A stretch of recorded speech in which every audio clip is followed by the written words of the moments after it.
Calling the Marathon County Human Resources, Finance, and Property Committee to order. First item is Pledge of Allegiance. Please rise. I pledge allegiance to the flag of the United States of America and to the republic for which it stands, one nation, under God, indivisible, with liberty and justice for all.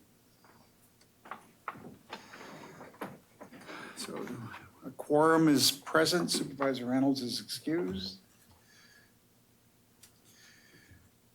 And what, public comment? Nobody has contacted either the clerk or myself, so we'll move on to the minutes of the October 28th meeting, which is in the packet. What are your wishes? Any questions or motions? Motion by Supervisor Lemmer to approve. Is there a second? Second by Supervisor Poole. Any discussion? If not, all those in favor of approval of the minutes will signify by saying aye.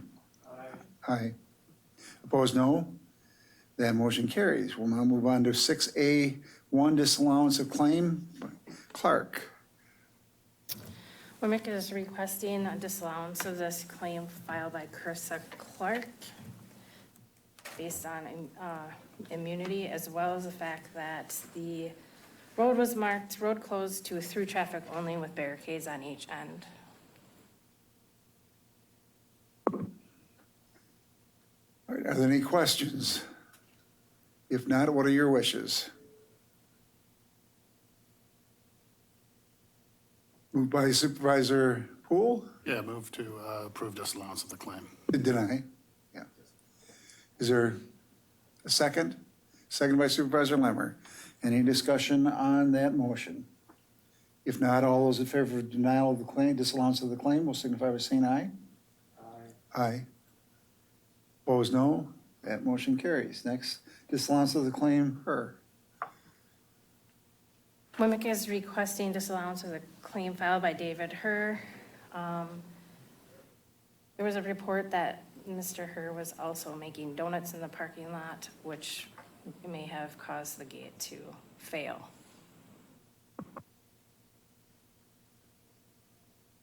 Okay, are there any questions? If not, what are your wishes? Moved by Chair Gibbs to disallow. Is there a second? Second by Supervisor Lemmer. Any discussion? If not, all those in favor of disallowance of the claim will signify by saying aye. Aye. Opposed, no. That motion carries. Claim is disallowed. Sorry. Gail's on? Okay. And Supervisor Marshall is present remotely. Next will be item 6B1, the continued opportunities for discussion regarding the 2026 annual budget and capital improvements and consideration of potential amendments. We have a number of amendments that have been circulated. What are your, is there any, we can take them in order that they're in the packet, or we can take them, my preference with the general transportation aid is that we discuss both items relative to the use before we have a motion on the floor, and then, because if both were adopted, we'd spend the money twice. So, any preference? I know Supervisor Dickinson, you're here. If you'd like to go with your amendment, or do you have a preference? Yeah, absolutely, I can do that. So in your packet, amendment number 4 relates to the county board members' internet stipend and removing the money out of the one fund related to cell phones and such, and then moving that into the general fund for county board wages and Social Security, if that makes sense. So it's just a transfer of the money from one to the other. And that is in preparation for a substitute resolution on county board salaries. So the motion is a budget neutral motion just moving within the county board's budget from the stipend into the salary account, which saves the clerk some work.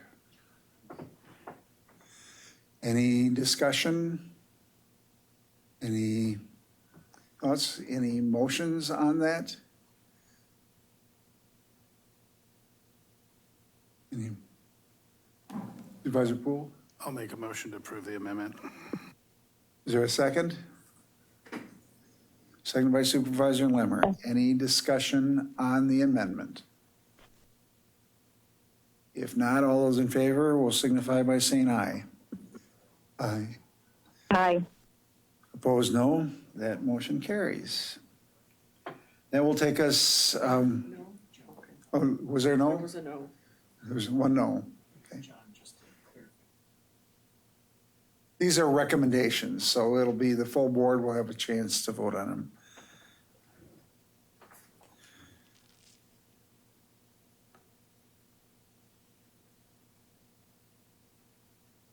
Next will be, let's take up the general transportation aid. Supervisor Marshall, you have offered an amendment.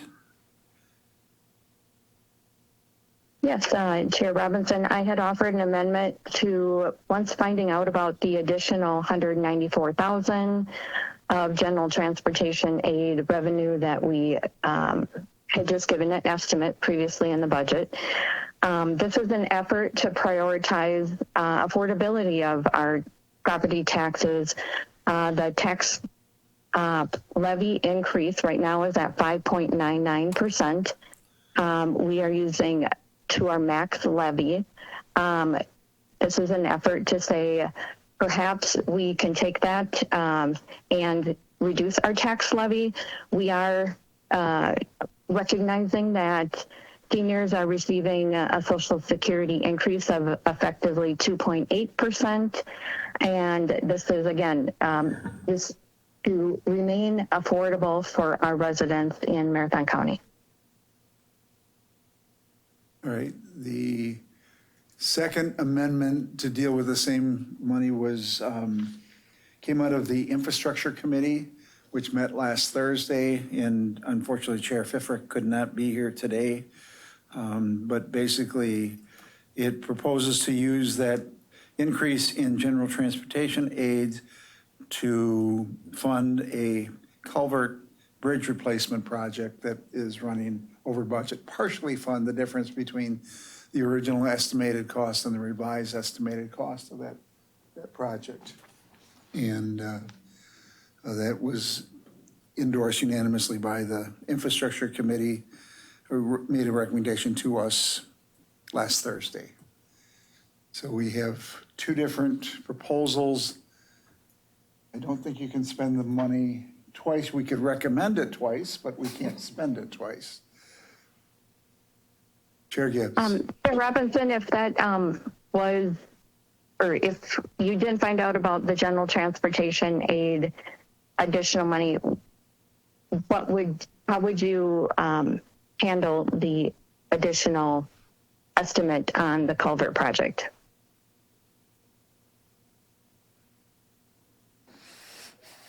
Sure. That's a good question. That's a very similar question, Vice Chair Marshall, to what was discussed at infrastructure. If that were to happen in the middle of the year, I mean, we'd need to fund that project to move forward. So one thing would be identifying whether or not there were projects that were coming in under budget during the course of the calendar year and have that those funds freed up within that budget allocation. The other place we would turn would be either highway reserves to spend and allocate those toward that project, or alternatively, reserves of the county board or contingency funds. Chair Gibbs.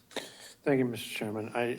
I do understand the desire to reduce the tax levy and tax burden on the taxpayers, but I also understand that if we know a project's gonna, or we highly suspect, and I think from all indications are that this project came in at now $225,000 to $250,000 over what was originally anticipated, that we used that $194,000 to help offset that cost of that project and appropriately budget for that project. And if we need to come to contingency for the amount of shortfall, the 194 to the 225 or 250, we would go to contingency or highway reserves at that time, understanding that the current estimate right now in highway reserves is literally only 64,000 that is been unallocated or is unallocated. So my recommendation would be to follow what infrastructure has done, and that is recommend that we proceed with using the 194,000 to fund the Highway HH culvert, which is really more considered a bridge replacement than buying down the tax rate. I would love to be able to do both, but I don't know that, like the chair has said, I don't think we have that opportunity. Any other committee members? I'd just like to point out, as a former chair of the Infrastructure Committee, if you look at where Marathon County is in terms of general transportation aid, and you go back 10, 15 years, we're in relatively a constant position in getting money from the state. Even though the general transportation aids have gone up, we haven't kept pace with inflation, which means for a variety of reasons that we've held our own, but not necessarily kept pace with inflation. The general transportation aid is based upon a 6-year average of expenditures. And by, it may not seem like a lot, but $194,000, we get about approximately 20%, and it depends upon what year you're talking about. The county gets about 17 to 20, low 20% back on our investments. We're supposed to get 30. That hasn't happened because of transportation funding on a statewide basis. But we'll keep getting that back for that 6-year average. So we did receive an increase this year, probably due to our spending, and Jim Griesbach did a great job of trying to leverage federal dollars for some projects, and Kevin is continuing that as we go into this budget. But this is one where there is a payback through our making those expenditures of funds for a 6-year period of time. So I think it's a prudent use of that increased proposed or estimated state aid going forward. Chair Gibbs. Well, I think that equates out, though, also into a potential net savings to the taxpayer moving forward. If we're going to increase our 6-year average, or potentially increase our 6-year average because the spending has been increased, and we do receive even as little of 17% of our expenditure in state GTA, I think this then does two things. One, more directly funds the project that we know that the anticipated cost is between $225,000 and $250,000 over, but it also then potentially returns an investment back to the taxpayer by potentially increasing our GTA over the next 6 years because our increased spending. So for those reasons, I think it makes really good sense to utilize those on that project. Thank you. Any other discussion? Vice Chair Dickinson. Thank you, Chair. So the amount of money that's being received, the $195,000, how does that relate to the general transportation aid? What is the 6-year average? It's not in my head at the moment. It should be, but I thought it was in the, is it 12 million-ish?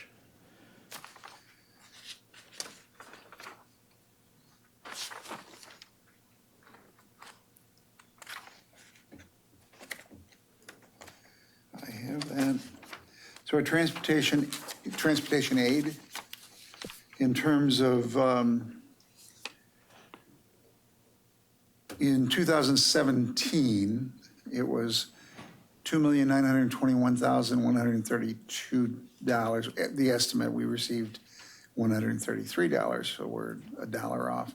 I'll just give you the numbers we received in 2018 is 3.154 million.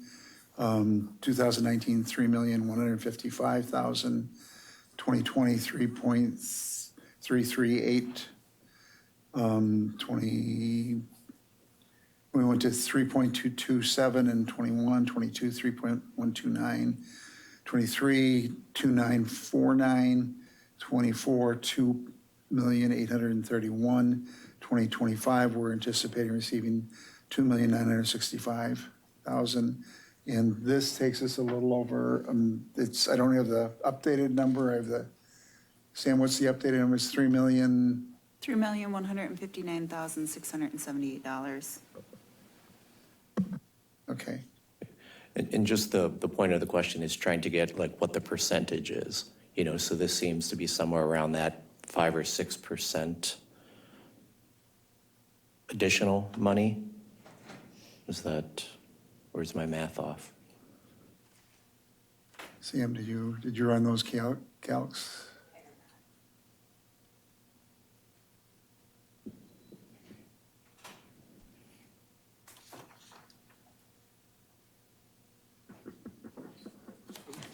Ballpark math, I think to your point earlier, Chair Robinson, general transportation aids, the amount we get back is somewhere between that 17 and low 20%. So if our transportation eligible expenses are 15 million a year, and we get about 3 million back, you're at 20%. So up on the screen from the budget book is the history going back to 2017. This is on page 42 of the budget message. Going back to 2017, the history of budget and actual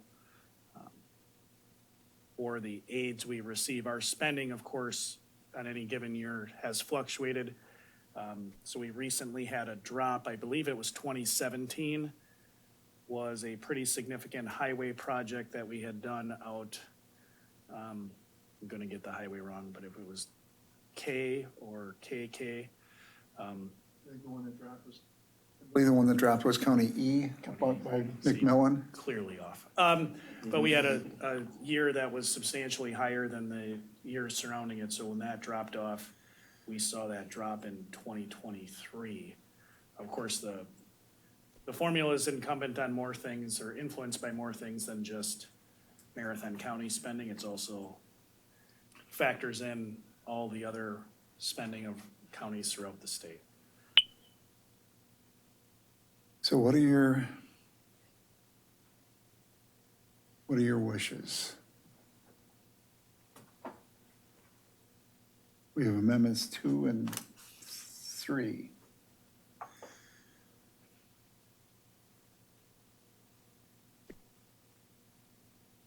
Chair Gibbs.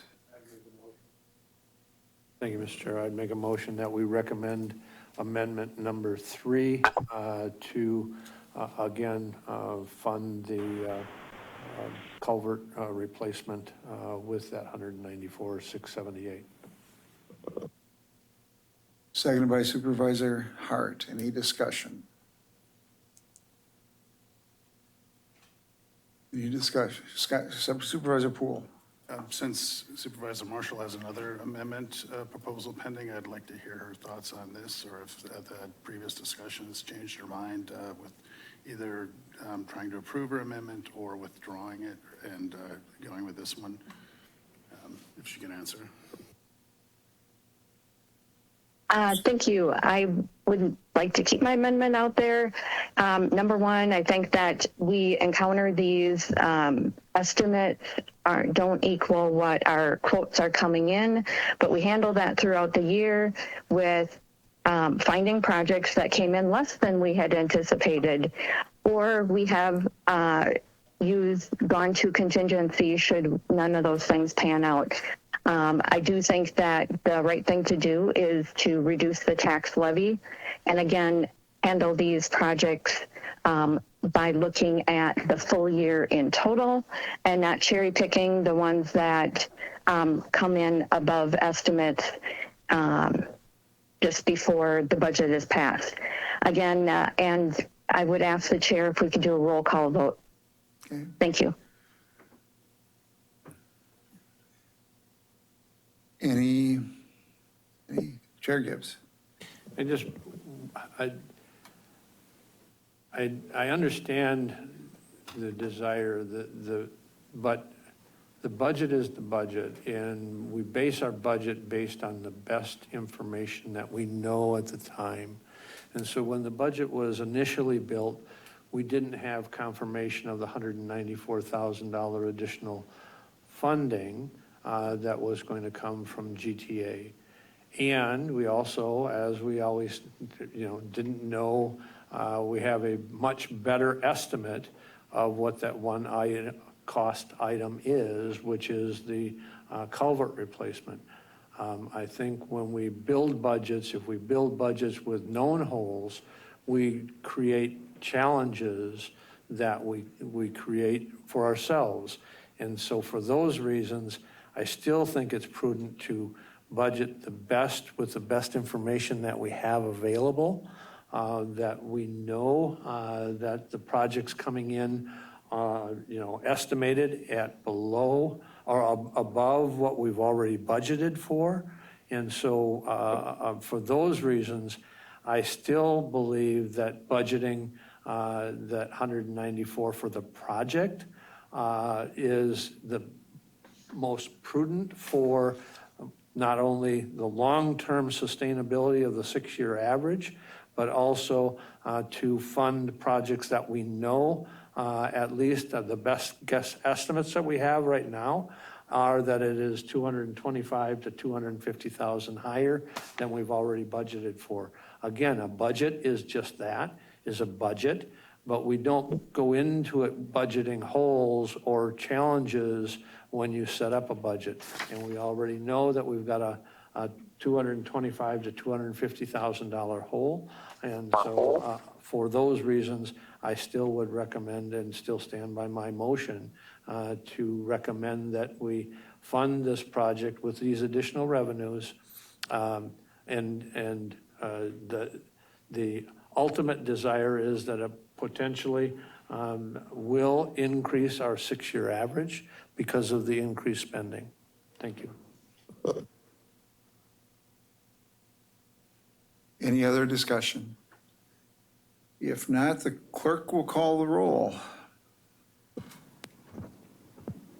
On the motion, this is a motion to approve the recommend to the board approval of Amendment 3. Okay, Robinson, Aye. Marshall, No. Gibbs, Aye. Hart, Aye. Lemmer, Aye. Poole, That motion carries, 4-2. and there will be an opportunity to debate it tomorrow. So is there a prohibition? We can take up Amendment 2 at this time. It's still a recommendation, but again, it's spending the money twice. Do we want? And that's not necessary, Chair Robinson. Okay. All right, we will take that to the board without a recommendation. All right, next we will move on to, or is there any other amendments that can be relative to the budget? And you have an updated, the budget and the capital improvement plan. Correct. Are there any other amendments? If not, the next item would be review of the 2026 budget resolution that would capture they will need to be amended tomorrow based upon any changes that the board makes, but Sam. Correct. So as the budget resolution stands in your packet, all of the information in there Given the amendments on hand, there may be a change to the overall levy, and then potentially on that second page, the overall budget. Other than that, some of those other things should remain the same. One thing to note on there, though, is the debt levy and the prior year unused levy adjustment. If you add those two together, that will calculate to the total amount of levy in the debt service fund. All right, so we would need to approve the budget resolution. Is there any questions? If not, what are the wishes of the committee? And the resolution's on page 23 of the packet. Oh, I'm sorry, not 23, on page 25 of the packet.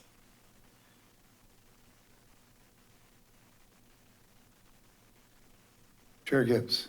Make a motion that we approve the resolution R-79-25, the 2026 budget and property tax levy resolution as presented in the packet, and move to the county board for consideration. Is there a second? Seconded by Supervisor Lemmer. Any discussion? If not, all those in favor of adoption of the budget resolution will signify by saying aye. Aye. Aye. Aye. Opposed, no.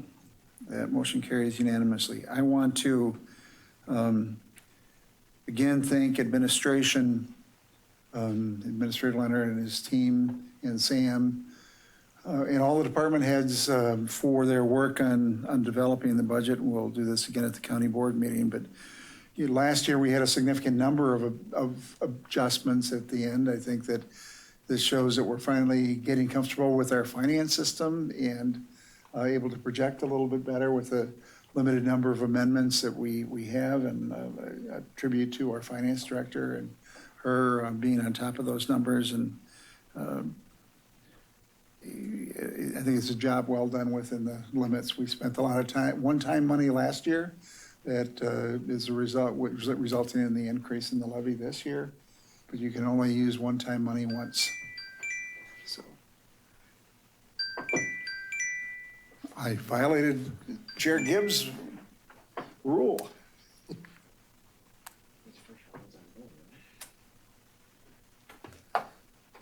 All right. Any other comments? If not, we'll move on to the highway shop funding alternative. All right. Administrator Leonard. Thank you, Mr. Chair, and we have Kristen Hansen from PFM. She's appearing virtually, and provided we don't have any technical difficulties, she'll be able to kind of walk you through a couple of slides that will circulate to you, but she's prepared, her and her team have prepared them, and want to thank them. So this is already getting us, we don't even have a 2026 adopted budget, and I'm already talking to you about other big budgeting things you need to be thinking about at the county board level. And I referenced this in quite a number of, I think all of the standing committees, in fact, really about what I'm going to frame as an opportunity to think about how to finance the highway shop construction project in a way that kind of takes advantage of, well, it doesn't kind of, it takes advantage of already existing, previously issued debt, general obligation debt by Marathon County. And Kristen's going to talk through at a very high level. I want to preface this presentation with not asking you to do anything today. This is just to stimulate some thought. And I want to allay any overexcitement about the prospect that we're going to somehow build a highway shop in a way that is, one, inexpensive, or two, doesn't impact the taxpayer. Neither of those things can be true. But what the idea that we're going to present to you, that Kristen's going to present to you, is this idea of two cases. One, I'll say, is the way that most counties, when they have large construction projects, it's the commonly traveled path, and that is how it is that you issue debt and some of the considerations that counties have when they go about issuing debt. And what that looks like then on in the minds of the individual taxpayers in Marathon counties, how they're going to see that impact the mill rate. And the second is the scenario whereby you would, as I alluded to before, and as I've said at some of the standing committee meetings, that you would think about that previously issued debt that Marathon County issued going back to 2018, 2019, up through 2022, for the construction projects over on Lakeview Drive, and particularly the debt that was issued on behalf of completing projects related to renovations at North Central Healthcare. Think about that debt differently as a tool by which you can mitigate the impact to the taxpayer for financing that highway, the potential highway facility. Because again, that decision has not been made by the board. You've taken a lot of steps forward to in contemplation of that ultimate direction. But again, as we've shared at numerous meetings, and as Chris has explained in kind of the project planning process, the county board has a lot of, pardon the pun, off ramps for if you decide you don't want to do it, you can stop. But we want to make sure we continue to provide you updated information about what that future state might look like. So just to ground everyone for purposes of today's presentation, the working assumption that this presentation that Kristen and her team built some of these financial projections around is the idea that the highway shop would cost $50 million. I can guarantee you it's going to be wrong. It's going to cost something other than exactly $50 million. And that of that project, you have $30 million of that being financed by the reserve within the highway reserve that you previously designated as the board for that potential purpose. So essentially what Kristen's going to be talking about today is how do you fill that $20 million gap? Because you don't have general fund reserves to do that. So we're going to be, again, walking you down two primary scenarios that you'd be potentially able to move forward. One, again, what does it look like to issue debt? And two, what would it look like to utilize the revenues from North Central Healthcare that they provide to the county on an annual basis for the county then to currently service that already existing debt? So that's my intro. Anything else you want to add, Sam? No? I don't know if I've done a good job, Kristen, of teeing you up, but can you hear us? I can hear you. Can you hear me? We can hear you. Perfect. Am I on the screen? Right now I have the slides on the screen from your presentation. That's better. It's better than me. Okay. So I've already kind of advanced it to the slide following status of county debt. So it's titled County's Outstanding Debt as of November 1, 2025. Yes, I can see that. Okay. And so just for setting the stage, I believe it was back in July of 2024, we kind of started some of these discussions around, you know, you have this possible highway shop building. So some of these slides may look familiar to some of you. They've been updated, but this shows the county's outstanding debt. And you have the 9 debt issues outstanding. You have 2 airport bonds. Those are not paid for by levy. They're paid for by airport revenues. And then you have debt that was issued in 2019, 2020, 21 and 22. Some of that debt was issued for the North Central Healthcare project. And as you may recall, some of you, is that when we awarded the sale of this debt, there was some pretty favorable interest rates in 2019 through 21 of, you know, depending if you were issuing 10 or 20-year debt, but it was under 2%. The last debt issues you did were in 2022, and the true interest cost rate at the time for 20-year debt was right around 3.74. 3.8, and I can let you know that we issued debt less than 2 weeks ago, a day before the feds met, and got very similar true interest cost rates for a Wisconsin county, just to provide some context and kind of where you're sitting with your debt. Next slide. Just to also update, what does this mean in terms of your debt limit? Your 2025 equalized value was just shy of 18.8 billion. Legal debt limit is 5% of your equalized value. And so that is just shy of 940 million. You have $88 million in outstanding debt. You do have to include the airport bonds, which means you have 851 million in remaining borrowing capacity, just so you know. Next slide. When we do talk about debt service, levying for debt service, or levying for anything, we like to take a look at what's been happening with your valuation.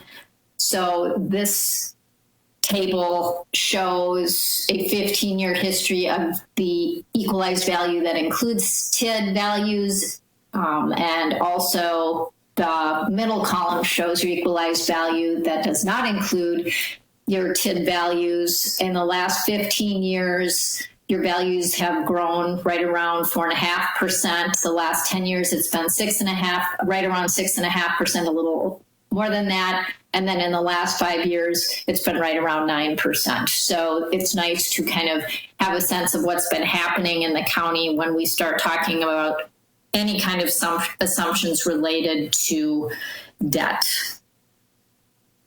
This chart shows the county's outstanding debt, principal and interest on all of those bonds that are outstanding. It does not include the debt for the airport, just because you are not levying for that, and the discussion is kind of revolving more around kind of what's going to be happening with your levy, depending on kind of a direction you may or may not take. So you can see that right now your total debt service before any kind of reductions for anything, it sits right about 7.7 million principal and interest. In 2025, you used various revenues, including the revenues from the North Central Healthcare Project, sales tax, and other dollars, just shy of 5.5 million to reduce the net debt service levy for 2025, which was 2,259,000. Obviously, you are still in the process of finalizing your 2026 budget. The total debt service is 7.7 million, and there's the discussion of using 3 million of that North Central Healthcare revenues to reduce your debt service levy to 4.7 million. And Lance, you can correct me if I misspeak. And so going forward, you know, if you were to use based on revenues coming in from North Central Healthcare revenues, you know, only based on kind of information that you have from the county, and with that agreement, you can see that the revenues are going to, you know, possibly increase to just over 4 million, and that would continue to reduce your, you know, debt service levy going forward through the kind of life of the debt issues, which go out to 2042. For those people that don't like numbers, but you're on the finance committee, there's a graph. So you can see, you know, based on what your debt service levy is in 2025, just under that 2.5 million. And then using less of the revenues in 2026, you can see it kind of will be increasing. And then you see it going down just based on the assumptions I talked about. Obviously, you're the decision makers, and what's going to happen with your debt service levies is strictly up to you. But this is just showing kind of where you're sitting. The next slide does show kind of similar what will be happening with your mill rate, and we are assuming a 4% growth in value. Like I said, this is why we look back at your historical valuation trends to make assumptions. We're using 4%. That's actually conservative, but you know, you never know what's going to happen into the future. And so that assumption is something, that's a point for discussion. So Lance had set the stage for the scenarios. The first scenario would be to go that more traditional route of issuing debt to finance a portion of the highway building using the assumption that the cost of the building is $50 million.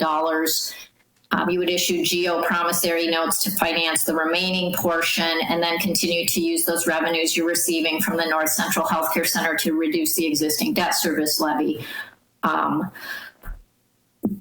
Just a note for those of you that have been on the board and have issued debt, you might notice me saying, issuing general obligation promissory notes. Based on a law change recently, you are now able to issue promissory notes up to 20 years. Before, you could only issue them up to 10 years. So that's why I'm talking about GO notes instead of GO bonds. It's essentially the same credit, just a different title. So just wanted to show that if you needed to finance $20 million of a $50 million project, and these are just assumptions for discussion purposes, assuming you would issue debt in the late summer of 2026, we always like to say that kind of the construction amount is not always the same as the debt amount because there are cost of issuance. So you can see that there's the financing costs, our fee, bond counsel fee, disclosure counsel fee, bond rating fee, Moody's, a fee for posting the official statement so that all the investors get the same information at the same time. And then there's a not to exceed underwriter's discount. This is a specification. This number traditionally in the last probably over 10 years comes in at less than what that premium or that discount is. And then because debt is issued in increments of 1,000, there's a rounding amount. So you wouldn't be issuing, $20,296,250. You're issuing $20,330,000. So basically, if you needed $20 million, you'd be issuing more than that. And this is just kind of so you know what gets factored into building the sizing of a debt issue. Next slide shows, the upper left-hand corner shows the assumptions that borrowing amount, the $20,330,000, that August 1st dated or issuance date, that's when you would receive money. We're using an interest rate of 5%. Obviously, that's conservative based what I said where current market is, but we're talking about almost a year from now. And so you can see in the middle columns, it says principal, interest, total debt service, and mill rate. You can see that the annual principal and interest payments are about $1.6 million. You can see in the next columns to the right, the existing debt service.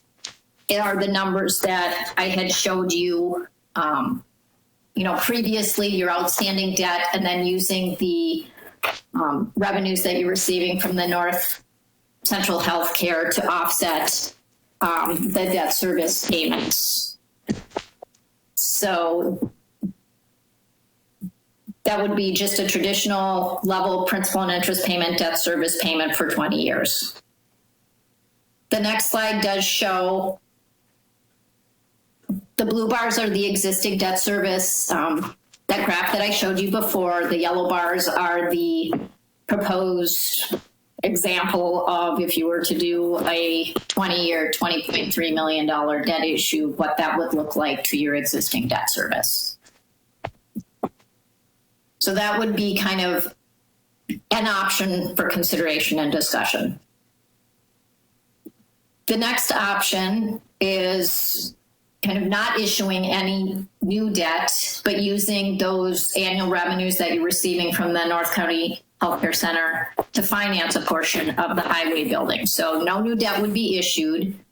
So instead of using those revenues to reduce the existing debt service levy, you would use those annual revenues to pay for the remaining portion of the highway building. Obviously, those dollars are not coming in like a lump sum of $20 million. So that would be money coming in over about 5 years. But what would happen is you see the existing debt service schedule that you've seen, the principal and interest on your outstanding debt. That middle column shows the reduction that you're using in 2025 for the debt service, the $3 million that's being discussed this year to reduce the debt service, but then there would be no additional reduction in the debt service levy going forward. But then we added this column on the right-hand side showing revenues that are available for the highway building and other capital projects. So it's kind of like, how do you use these revenues that are coming in? So this scenario shows the debt service, the blue bars being the county's outstanding debt if you would be levying for that full amount. So you see that that reduction in the debt service levy is not as great as it was in the graph of the outstanding debt where you're applying existing funds. So here's some of just, next slide. Thank you. So the discussion points, kind of food for thought, and obviously these are just two scenarios. There's other kind of probably hybrids that you could look at, but the scenario one that I showed you was borrowing for the highway building. You would get the money all up front to pay for the remaining part of the highway building that you need to finance. The initial impact would be a lower tax impact, but you would be paying a higher amount of interest costs over time with a 20-year borrowing. The range is 9 to 11 million. If you borrowed at if the interest rate was 5%, the total interest cost over time is 11 million. If the interest rate was 4%, it's 9 million. So that's why I'm showing the range. Scenario 2, using existing revenues for your highway building and other capital needs, it gives you additional capacity to address other kind of costs that you might have, deferred maintenance and other projects. The highway project could be financed over a shorter period of time, 5 years, as opposed to spreading it out over 20 years, and avoid paying interest on the project. And then I think there is a graph showing about what's been happening in the market. Obviously, this is a 10-year graph. You can see that period of 2019 to 21, that dip, you borrowed during then. So excellent timing on market conditions, but you can see that the market has been coming back up. I think that's the last slide. It is. Thank you, Kristen. So just a couple points to clarify. Your 2026 budget does not have the $3 million of North Central funds coming in to be used for capital. The money that North Central is providing, as anticipated by your 2026 budget, is to continue what has been the status quo. That is, they're giving us a payment to service the debt. So Kristen's kind of scenario building here today is the start of a conversation. Again, not asking for any action today, and I will circulate her presentation, and thank you for putting it together on such short notice, Kristen. I will circulate the slides to the committee. I fully anticipate, if this is something you're interested in, we would look for that hybrid approach to how do you essentially, back on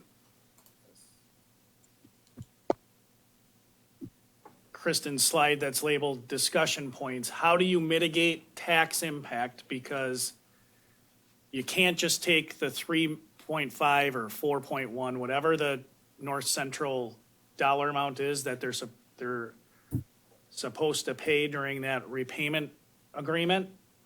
You can't put that all in 1 year onto the levy. I fully understand. You can, I should say it. Legally, you can. As a practical matter, I fully anticipate you telling me, Lance, you can't do that. Instead, it would be, how do you build a plan if the desire is to avoid the non-value added costs that Kristen referenced, the interest, the cost for underwriting and all the borrowing attendant costs, how do we avoid those? How do we mitigate tax impact? That is kind of, as I anticipate you saying, come back with some plans as to how to do that. And I think that's going to take us some time. I do think there's a way we do this where we essentially thread that needle between having to borrow. I don't think borrowing, I don't believe is necessary. I would never advise you to do that because you do have this already issued debt.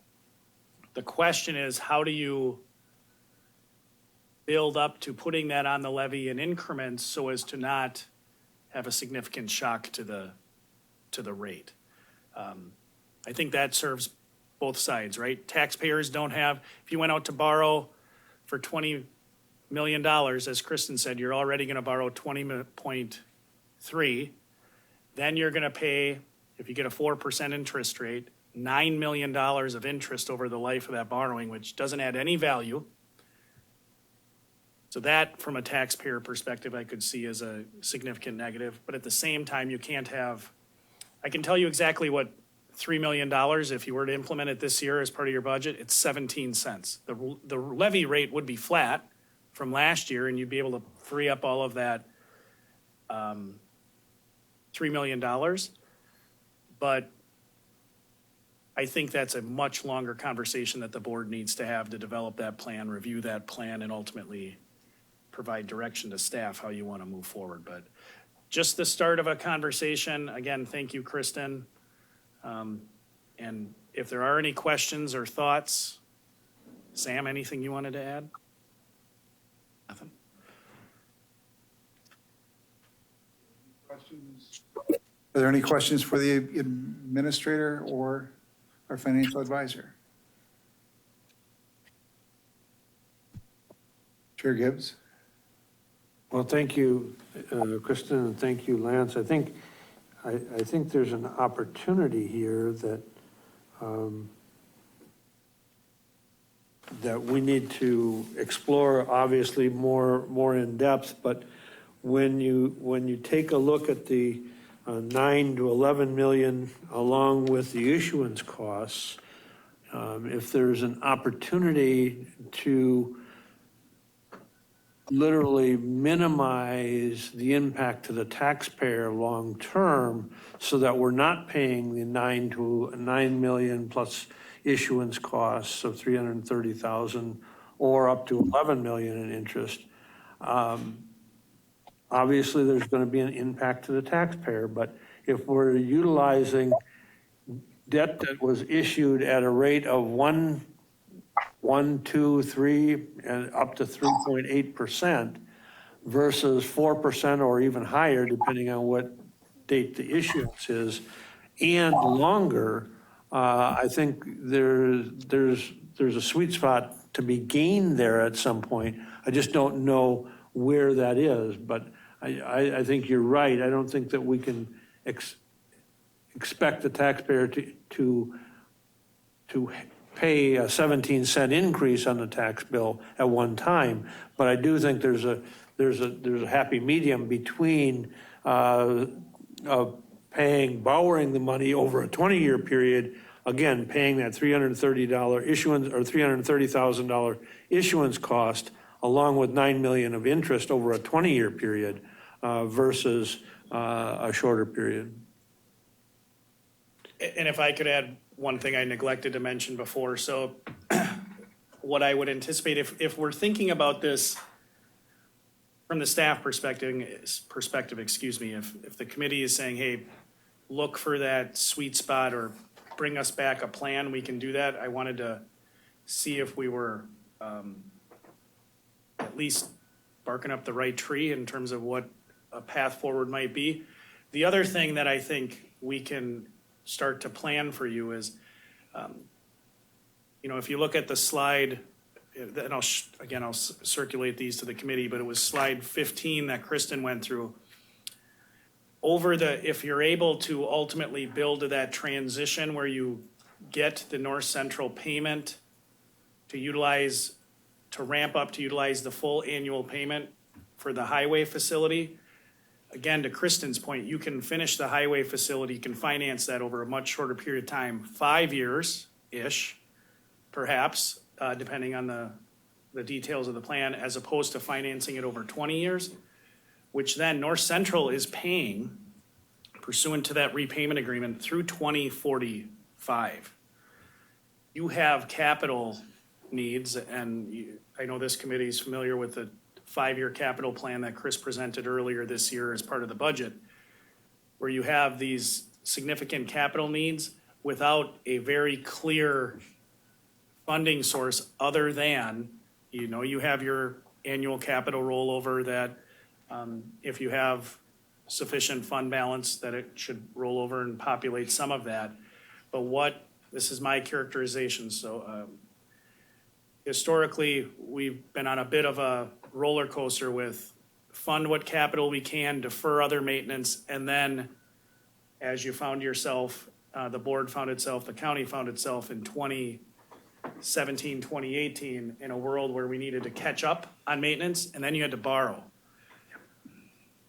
This, again, I don't have the specifics of any plan put together. I wanted to have this conversation to see if you wanted to have staff expend the time necessary to build that plan, but my sense is you could build a plan that puts you in a much more sustainable position relative to capital projects for the life of that repayment from North Central Healthcare, because you're getting $4 million, provided, of course, there's one big assumption there, that is North Central can continue to pay that, but at least you have a strategy in place that has that funding available, whereas you would be able to avoid potentially borrowing. In a lot of other counties, when I speak with my colleagues, a number of counties are in the position where they do annual short-term borrowing, issue debt in December, pay it off in January.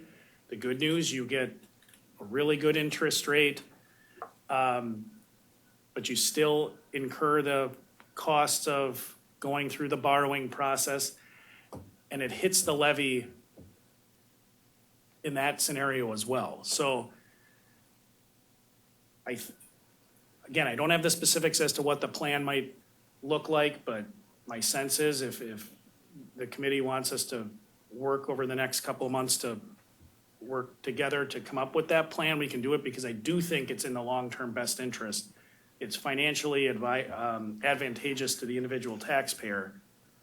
I think Sam can probably talk in much better detail as to what that might look like than I can. So if we looked at the $20 million in this scenario here, of $20 million in cash versus the $32,158,750 for the total borrowing cost. If we just wanted to figure out today, given the numbers that we have ready for the 2026 budget, what that would mean in mill rate terms, on 20 million, it would be 1.1398. On the 32 million, it would be 1.8327.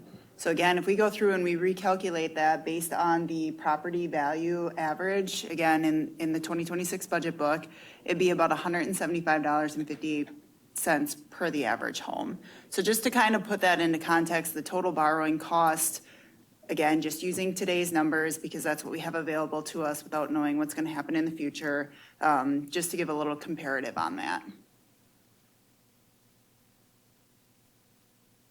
Sam, can I ask, was that, Yes. that's the total amount of what borrowing would mean to the average home?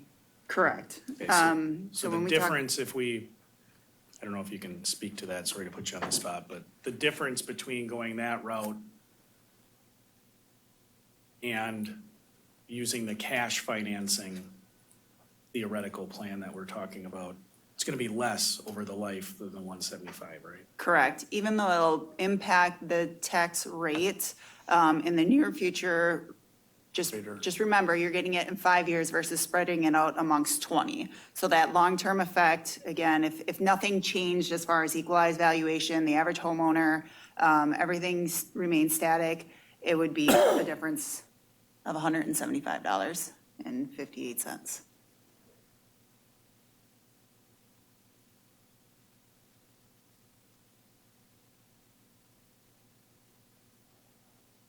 Chair Gibbs.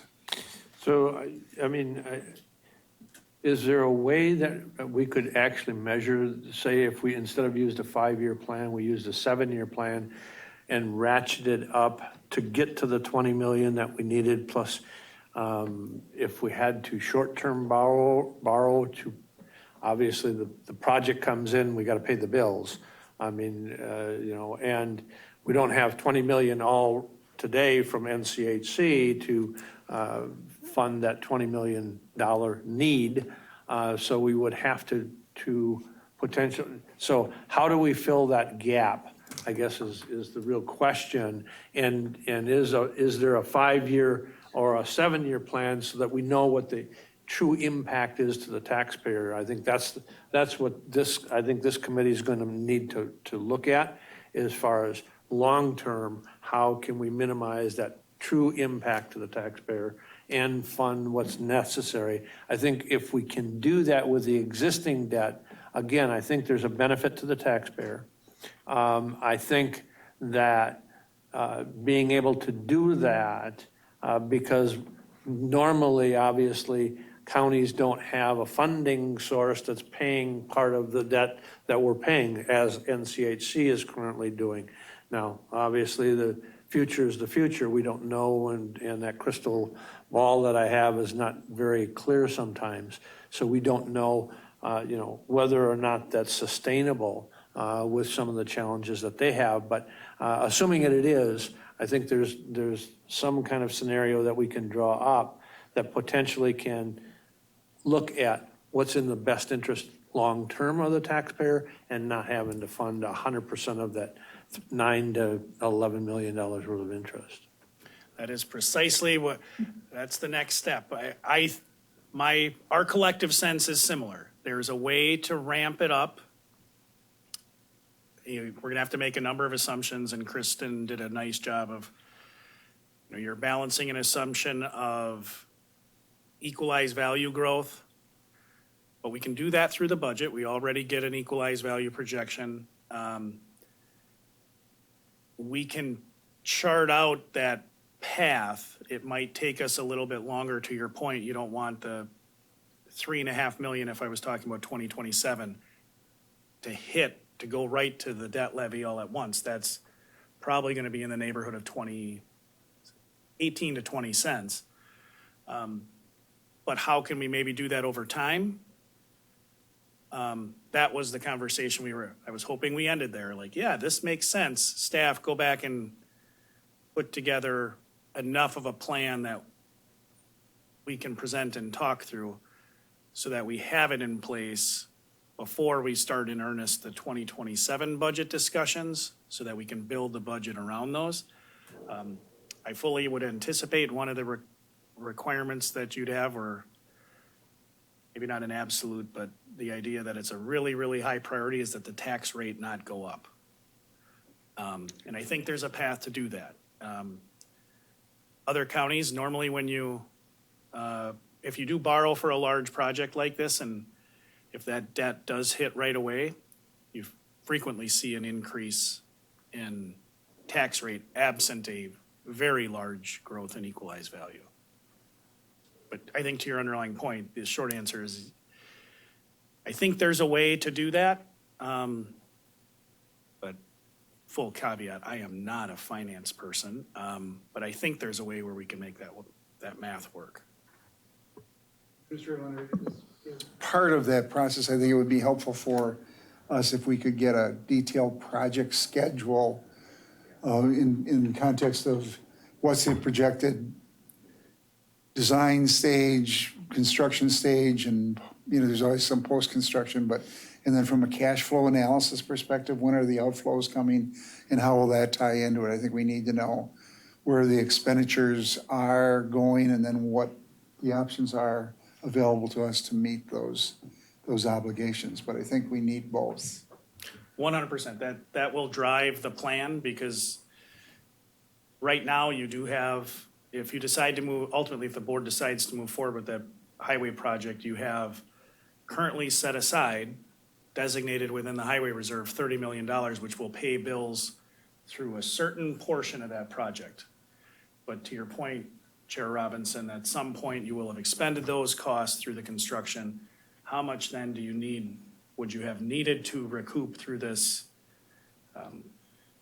plan that we're talking about to make sure that you can fill that short-term gap? And if you can't, have a different strategy within it. But absolutely, Chris had a term for what that is called when I asked, but I can't recall it.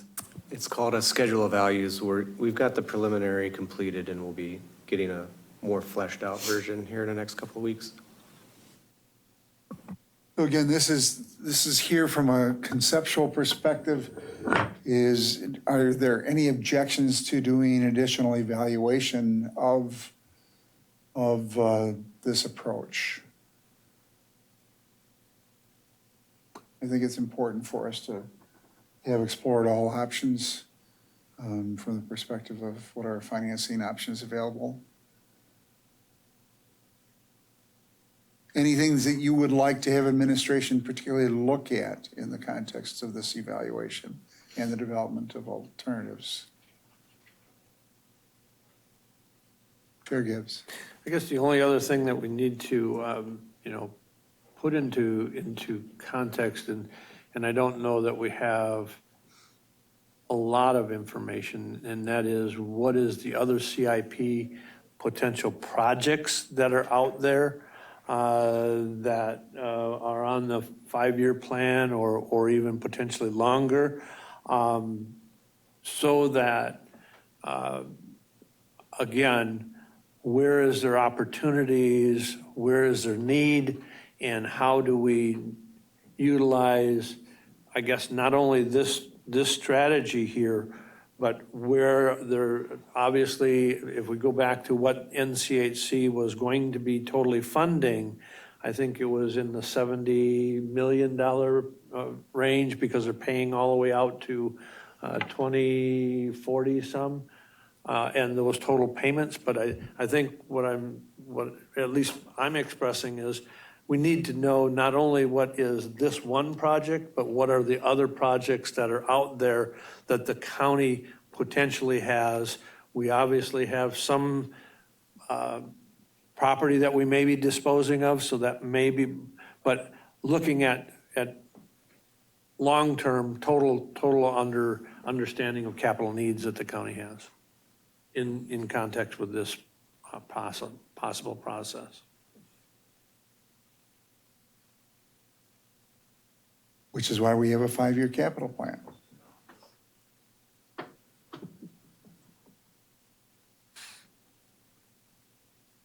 Any other requests? If not, do you have what you?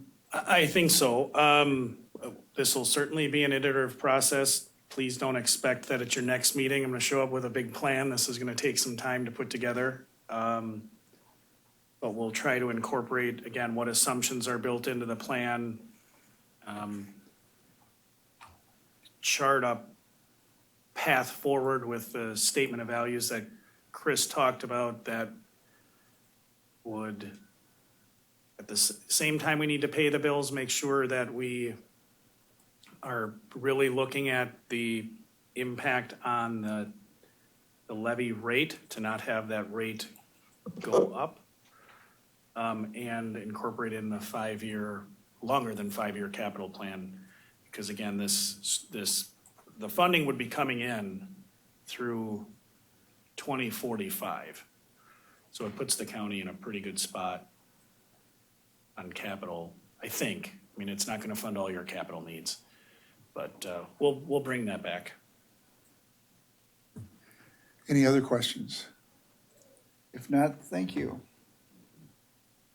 Now we'll go to. Thank you. Go ahead. Well, I just said thank you. All right. Educational presentations, county clerk update. What's that? I did, several times. Thank you. Thank you for your indulgence in allowing me to come this meeting as I was homesick a couple weeks ago. So just a couple highlights that we have done. Q3, we processed 262 marriage licenses. We did 204 passport applications. We processed 46,192 pieces of mail at a cost of $37,526.94.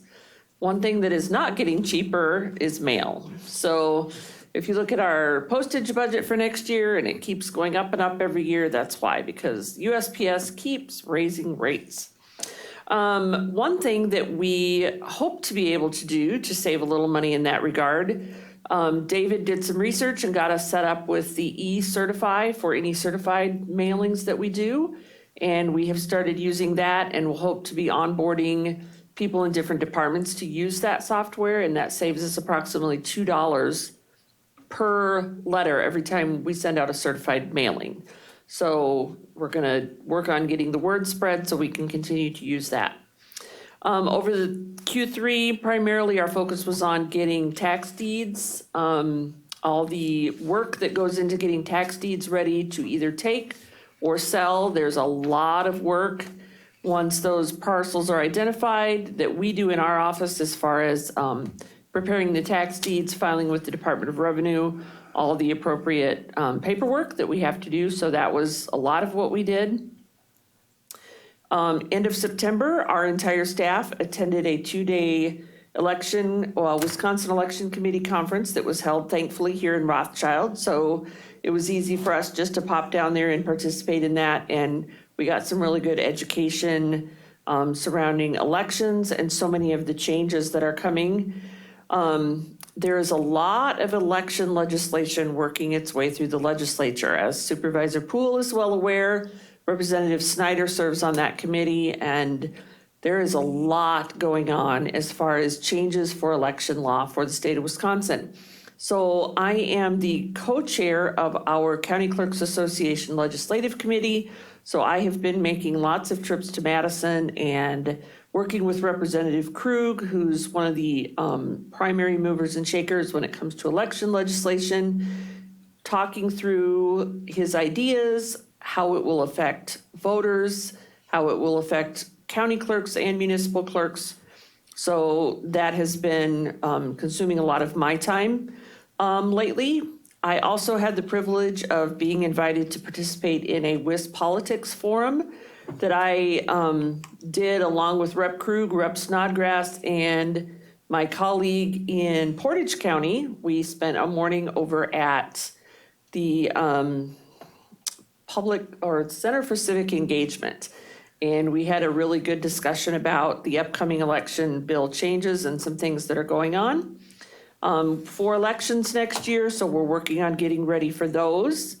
It appears as though we will not have a statewide primary in February, but we may have some local primaries. We'll have to wait and see. And then, of course, with the new county board, getting ready to onboard everybody and getting everybody's election paperwork out to them is what we've been working on as well. If you've attended any of the towns meetings, I know that some of you have, you've heard lots of comments about how it is so hard to find municipal clerks, and there's a real shortage of municipal clerks, especially in the towns. Cities and villages seem to have a little bit easier time retaining those clerks. It's more of a full-time, actual paid position in an office, whereas our towns sometimes struggle to really understand the work that is involved in a municipal clerk position. And sometimes it's a little bit of pulling hair to get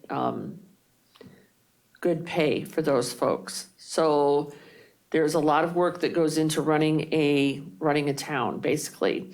So there's been a real shortage of that. So Jackie Beyer from the Towns Association, myself, the Rock County Clerk, and then a municipal town clerk, we have been working on kind of a pilot program, I guess, to put together some onboarding for municipal clerks so that when they do come on board, they're not feeling quite so overwhelmed, that there is a support system in place to really support them, help them feel like they can get the training that they need to be successful. Since April in Marathon County, we've had 4 of our new municipal clerks already quit. And we haven't even had an election yet. They get into the job, they feel overwhelmed, don't know what to do, so they quit, they walk away. So we've seen a real need there, so we're working on getting a program put together that we can share, hopefully around the whole state. Maybe we can mitigate some of this. So that's basically what we've been working on in our office over the last quarter.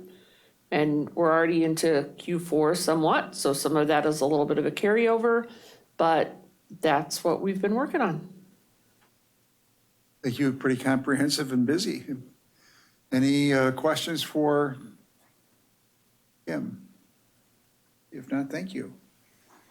So we saved the newest for last. Yeah, that was impressive.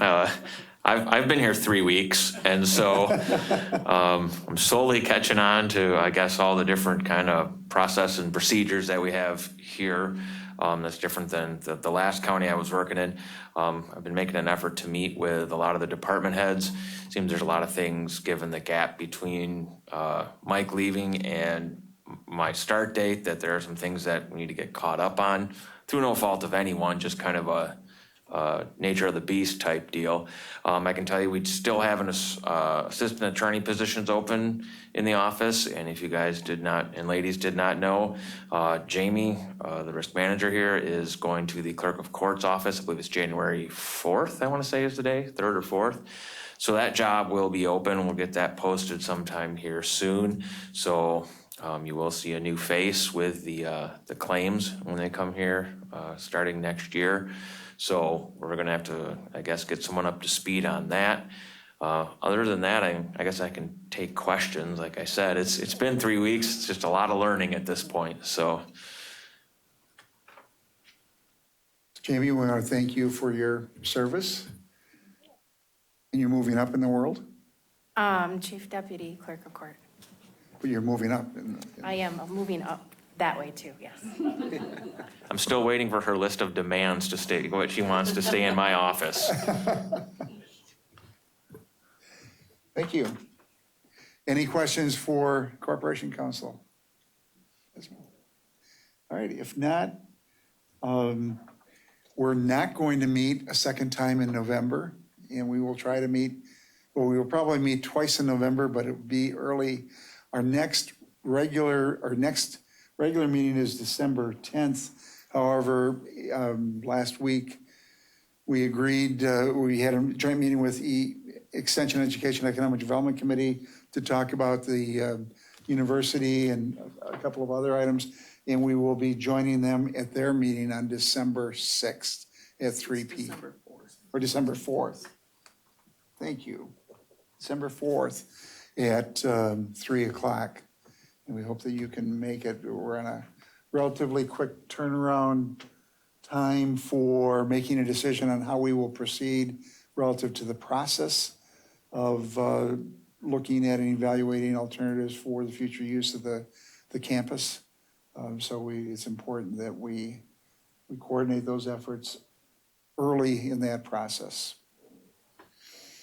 So anything else you'd like to have us talk about? We've got a list of projects. I know that Supervisor Marshall would like to have some discussions relative to some of the components of the KIP, the 5-year KIP, specifically the ice arena and how we might approach that. And health insurance is always on the agenda. We'll figure out how to plug those in over the next few meetings. If there are other items that you have, please let me know. If not, we are at item 10. Supervisor Poole. Is a motion to adjourn, is there a second? Seconded by Chair Gibbs. All those in favor of adjournment signify by saying aye. Aye. Aye. Opposed, no. Oh, before we do adjourn, Supervisor Reynolds did join us during the meeting, so thank you. And we are adjourned.